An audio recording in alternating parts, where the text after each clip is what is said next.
Hey there, Alex Kidman here, and today I'm reviewing the Colgate Pulse Series 2 electric toothbrush. Now, electric toothbrushes are deeply weird things to review because it's personal hygiene items. So the first thing I had to decide was, do you really want to see a whole bunch of video of me brushing my teeth? And I decided the answer to that was no, you didn't need to see it. Frankly, I don't need to see it, and I've got to deal with that in the mirror every morning.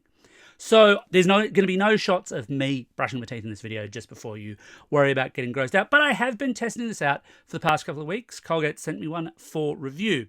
It runs about $120 Australian, so it's actually a lower price smart toothbrush, but a slightly more expensive electric toothbrush. Because if you just want a basic electric toothbrush, you can get one of those sort of like 20 to 50 bucks, depending on model and price and whether or not it's on special. This is a little bit more advanced than that, but it's not quite up in that top tier of electric toothbrushes that can run you like the $400 to $700 range style numbers.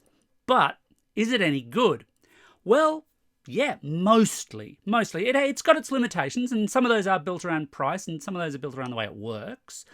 But for the most part, I've had a pretty good time with this toothbrush, as much as anyone can say they've had a pretty good time with a toothbrush, because, again, deeply weird. Let's get into it. So in terms of the design, the Pulse Series 2 ships in either red or blacks, but all of the actual heads, the pieces that fit on, all seem to come in black only if that bothers you. As you can see, Colgate sent me the red one. I don't mind it. It's reasonable. It's fairly light in the hand. You can tell it's a slightly cheaper electric toothbrush compared to the full premium ones.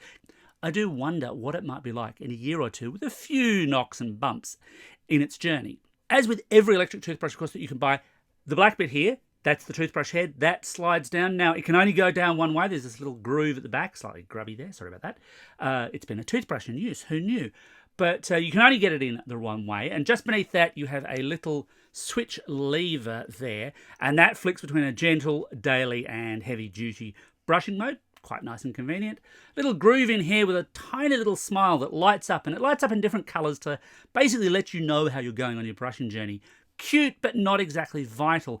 And it's actually one of the design features of this toothbrush that slightly annoys me. Why? Because the power button sits just beneath it. That's why. I would very much more prefer, my thumb would very much more prefer to just slide neatly down and go, I've reached the bottom, that's where the power button is, let's go, rather than slide, reach the bottom, I've got to go a bit further and then go.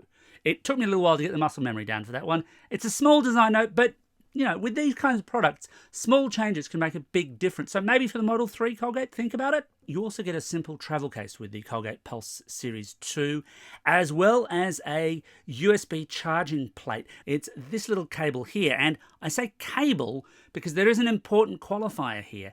This does not come with a wall plug. You'll need one of your own. Now, any basic phone charger should do the job because it's not like this needs high power, but you do have to keep that in mind. It's not going to just plug directly in, unless I suppose you've got wall sockets that have got USB-A sockets in them already. Maybe you do. I certainly didn't. The Pulse Series 2 is a smart toothbrush, and naturally that means it's got a companion app available for iOS or Android. It's just the Colgate app. Dead easy to find and install, and fairly easy to set up as well. So it's connecting via Bluetooth, and with an iPhone 14 Pro, I had no problems connecting to the toothbrush and having that connection maintained the entire time I've been testing it. No particular worries at all.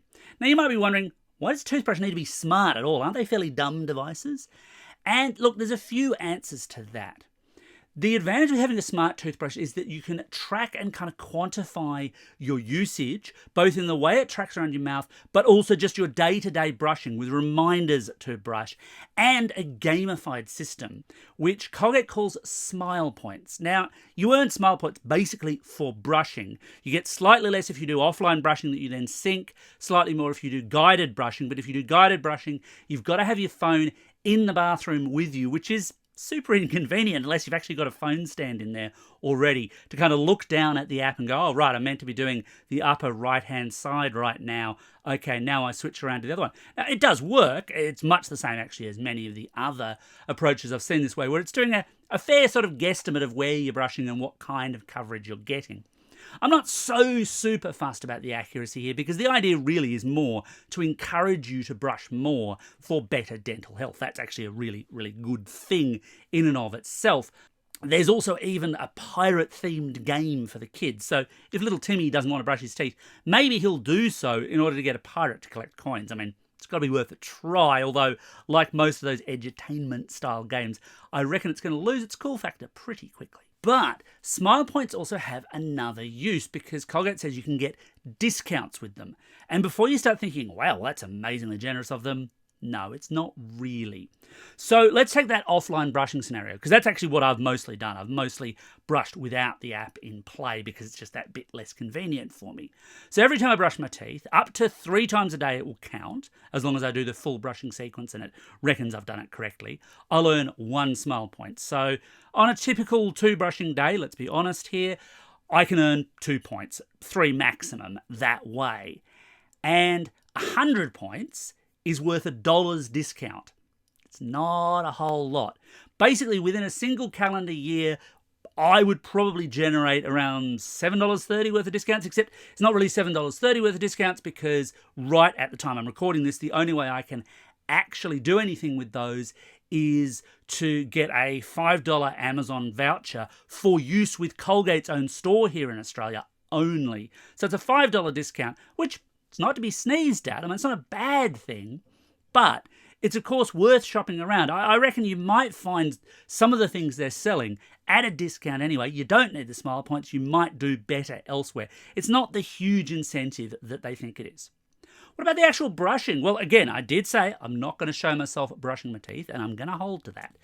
But look, the brushing is actually pretty good. The guided stuff works well. One feature I really particularly like is at the base. Now, a lot of smart toothbrushes will have a red light that comes on to say, hey, you're brushing a bit too hard. And this has that, and that's quite good if a bit bossy.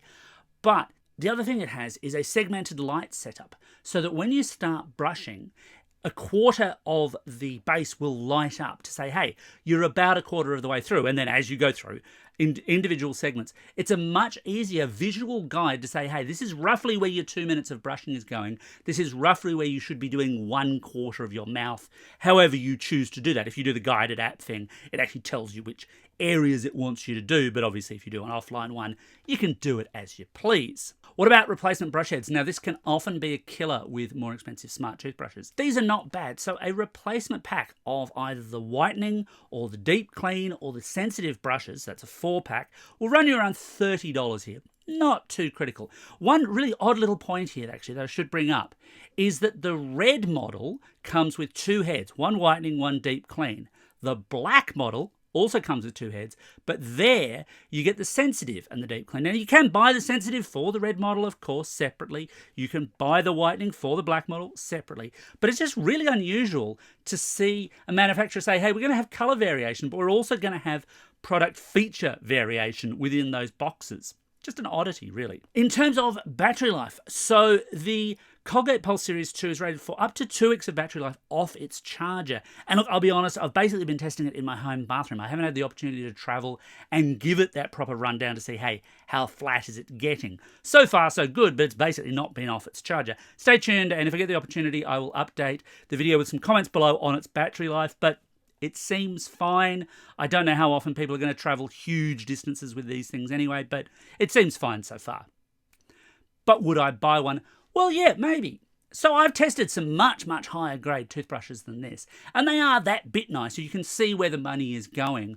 But in terms of bringing that basic app-driven approach, in terms of giving you that bigger incentive to brush your teeth more frequently, which you really should do, there are benefits to your health beyond just, hey, brush your teeth, to having good dental hygiene. There's all sorts of ancillary benefits that flow through. So it's a very, very good idea to do. Electric toothbrushes definitively do grab more off your teeth than a straight up manual toothbrush. I mean, it's worth noting, Colgate says that this will take up to 50% more plaque off your teeth, but that's compared to a manual toothbrush. They're not really saying how much better it is than a cheap electric toothbrush or how much more you might get out of an even more expensive one, because of course that doesn't suit their marketing argument. But look, it does a pretty decent job at a fairly reasonable sort of price, so it's mostly recommended.